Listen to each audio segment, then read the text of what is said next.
An elderly gentleman that I love with all my heart grew up during the 20s and the 30s and understood two things. One is scarcity and one is thrift. There wasn't a lot to go around, a lot of anything, and if you wanted to survive, you had to be very thrifty. And he carried that mindset forward into his later life. He understood that money comes when you work. And when you work for money, you can only spend the money you have. If you spend more than the money you have, your future starts running away from you faster than you can catch up.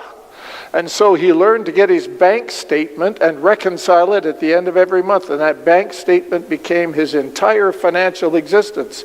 If we were in a minus situation, I could hear him talk, we're going to eat bologna for 6 months until we fix this. Later he upgraded it to hamburger.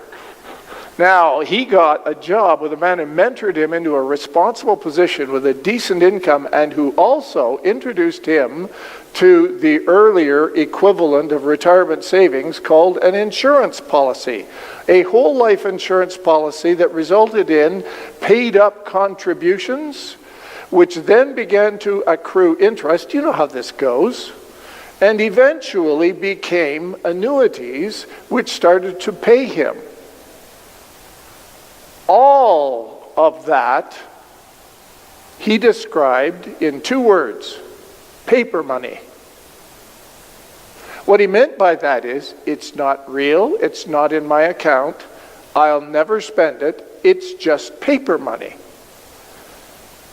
I remember well when in retirement he got out his bank statement and he said to me, "Where's all the money coming from?" I could see CPP, I could see OAS. Where's this other money coming from? And it took quite a while for him to understand that something new had transpired and he was living in a new reality, not the reality of the 20s and 30s. For all the values that he got from there, something new had taken place. And I remember his financial help saying to him, "Why don't you buy a new car?" "I can't afford a new car." "Yes, you can afford a new car." "I don't have any money." "Yes, you do have money." And on and on and on it went. Changing a mindset from an old reality to a new reality, all of the thought patterns, all of the behavior patterns that have to shift over. It's kind of like getting married, you know what I mean? If you've been married, you know what I mean. You wake up and there's somebody there. They don't go home. You know? And there's another toothbrush in the holder. You know? And their life and their way and their habits and everything, life's changed. It's exactly what we're talking about here. The Holy Spirit has come and has been a gift to the entire church, and people have been brought together who don't even know one another by the gift of the Holy Spirit, and the people are saying to themselves 2 things. What just happened here? And the second is, how come this life is so tough? St. Paul breaks right into the middle of that with this statement when he says to them, "So don't you see that we don't owe this old do-it-yourself life 1 red cent? If the life in the Spirit has so transformed us and created a new community, why are we still living like we were in the old one and we're the same old people?" We're not. You don't owe anything to that. And here he's talking basically about behavior and habits. If you still follow the behavior and habits of the old life, that's what you'll look like, and that's where the blowback comes from. But if you begin to feed new habits, new attitudes, new associations, you will live and participate in the new and living world. So let's get on with it. There's nothing in it for us in the old one, nothing at all. The best thing to do is to give it a decent burial. Some of you will discover you already have. You can lay it down in the grave, it's sitting back up again the next day. Needs another push down. But what you discover, what I've discovered, is in the Christian life, it's a matter of what you feed. You feed the old way, it'll live. You feed the new way, it will live, and the old way will die. That's what he's talking about. God's Spirit beckons. There are things to do and places to go. Some of you who are past 50, if you're still looking for places to go and things to do, some of us get to the place where we say, I don't want anything new. I like Cheerios. I want Cheerios. I don't want Shreddies. And on we go.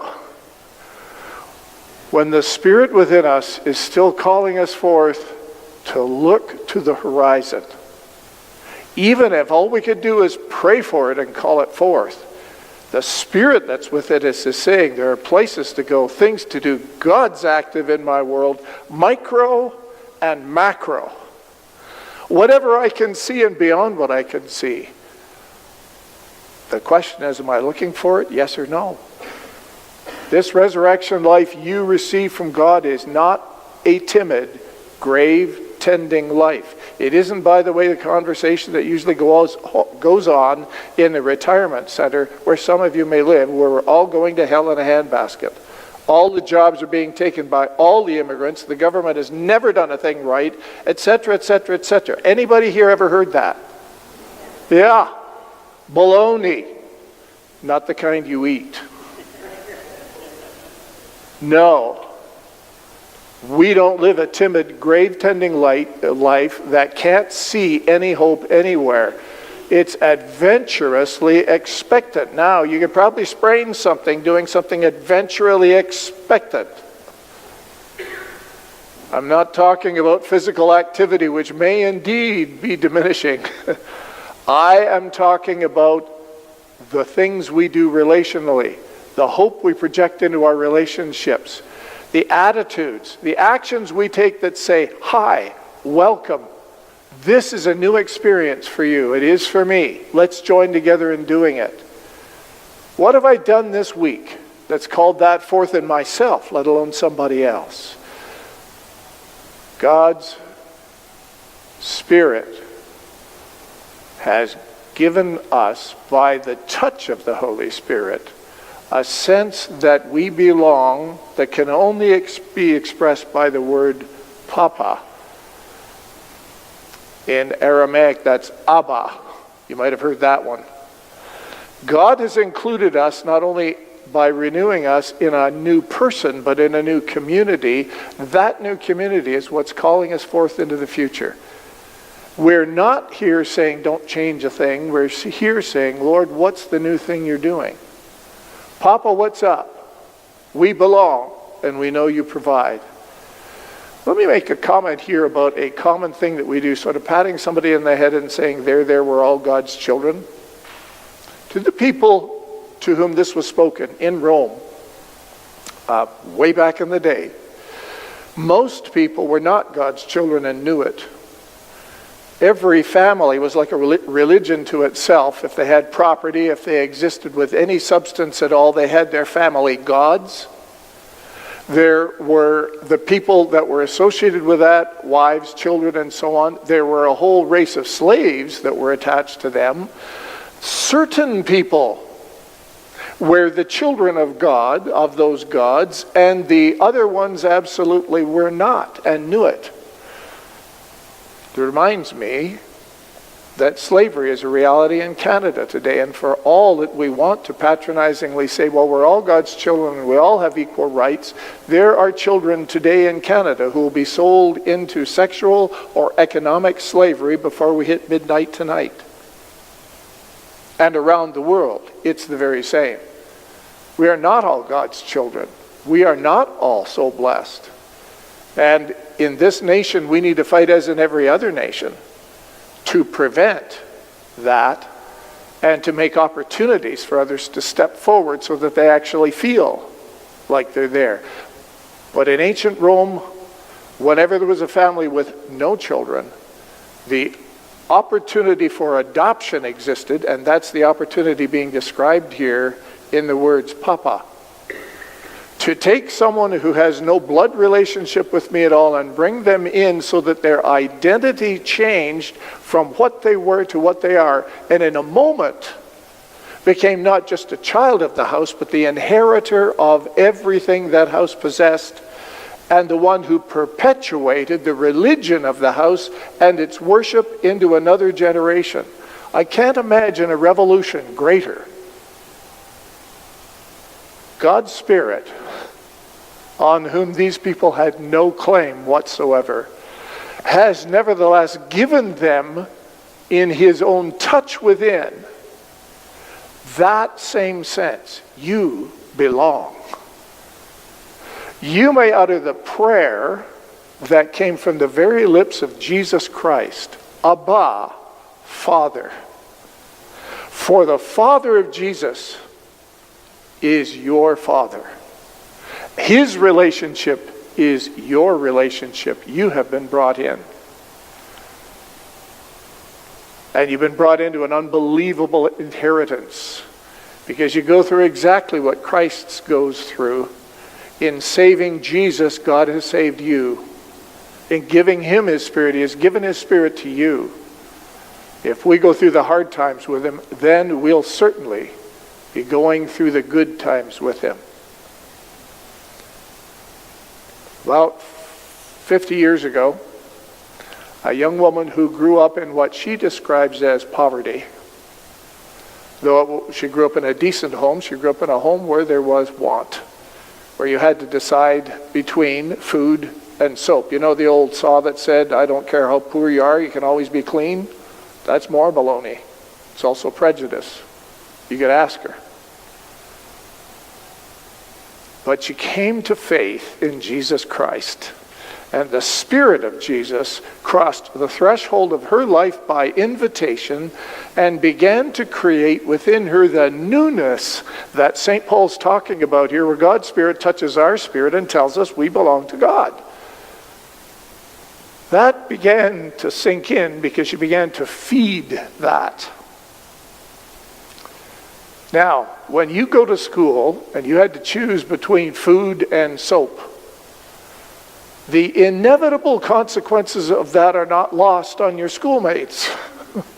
And you get ribbed, and you get ridiculed, and you get called down, and your self-esteem starts diminishing. And then when the Spirit of Christ crosses the threshold of your life, you begin to realize that notwithstanding everything else, Abba is my Father. You can pray. One day she walked into the classroom, paused at the door, took a deep breath, straightened her spine, and said, if a king is my father, I am a princess. From this point on, that's how I live.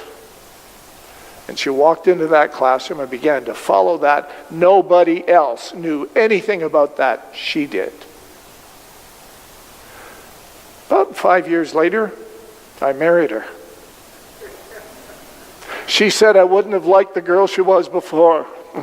I don't know, I'll take her word for that. I know I like the girl she is now. And I love the straightness of her spine. I love the fresh air in her lungs. And I love the independent sense that she has of her own spirituality, because she and I can walk together in community. It's what we're talking about. There is a future. There is a Christ. There is a Spirit. There is a family. And there is a belonging. And God's people, God's children, look to that horizon.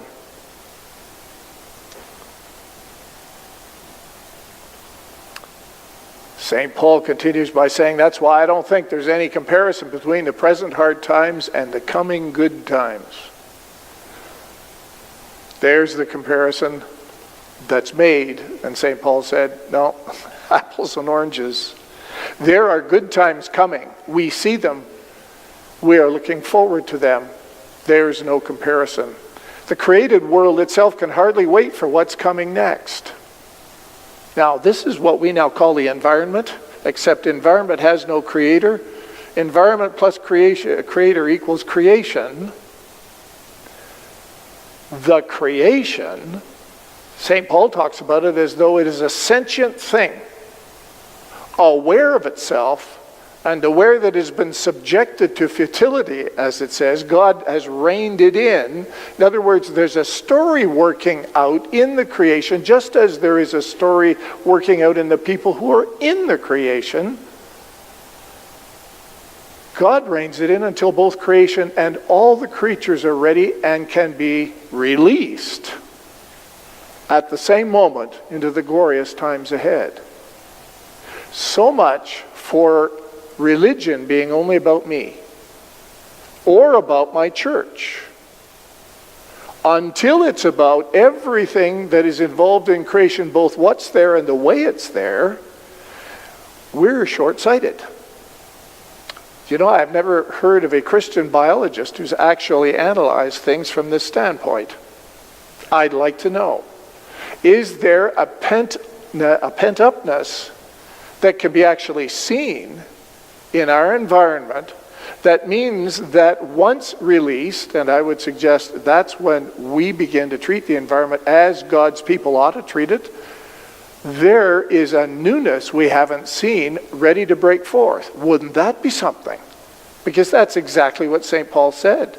And until you have that scope of vision, you're short-sighted.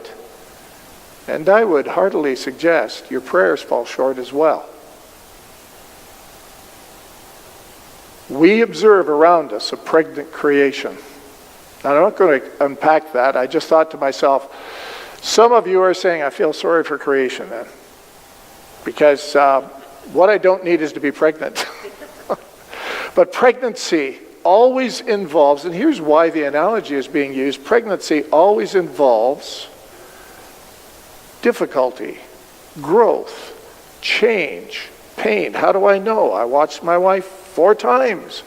I have watched my daughters and granddaughter in giving birth. I have watched everything move. If you thought marriage changed things, bring a baby home, right? Everything changes. St. Paul is saying that's why your Christian life is not always a relaxed experience.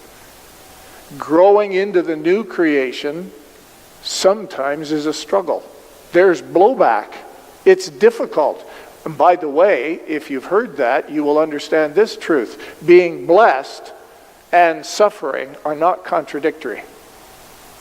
Being blessed, part of the family, and having opposition are not contradictory. Running into difficulty does not necessarily mean you should sit there and say, what am I doing wrong? Maybe it's something right. You ought to ask Papa. If what's happening to you is happening because you're miserable, mean, and ornery, that's one thing. It's quite a different thing when you've attempted to follow the vision of God that you can see, and others aren't quite on that page. That's the way it is. Often our suffering is simply yearning for things to be different. Well, good. They ought to be different. We ought to yearn. We ought not to give up. I need to close with this illustration at summer, and sermons should end early. With me today is my beloved daughter-in-law, the only one I've got, Mandy. I got to know her even before my son Peter set his eyes upon her. And I knew about her family and wanted to meet them. And it was really kind of Peter to marry Mandy, so I could. Is there farmers? Her dad's gone now, but he and his wife, Alec and Betty, were farmers. They had raised beef in Manitoba. And early in their marriage, they lost a child. Now, for some people, that ends things and bitterness sets in. Betty and Alec said, we ought to look at our lives and ask ourselves, how is the way we live and work reflecting our Christian faith and the fact that despite everything, our suffering, we see things becoming new. Let's make something different and new. And so they began a long, slow process of establishing an organic beef operation.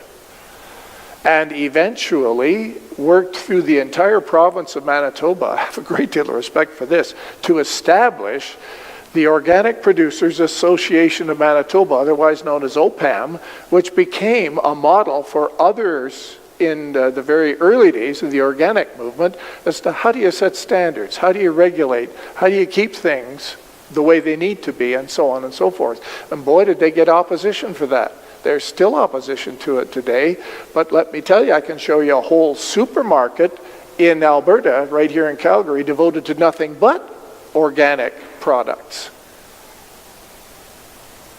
When, tragically, Alec died far too soon, I hadn't had my conversations with him. Now, Alec is not the type of man who would have stood on the bridge of your nose and preached between your eyes.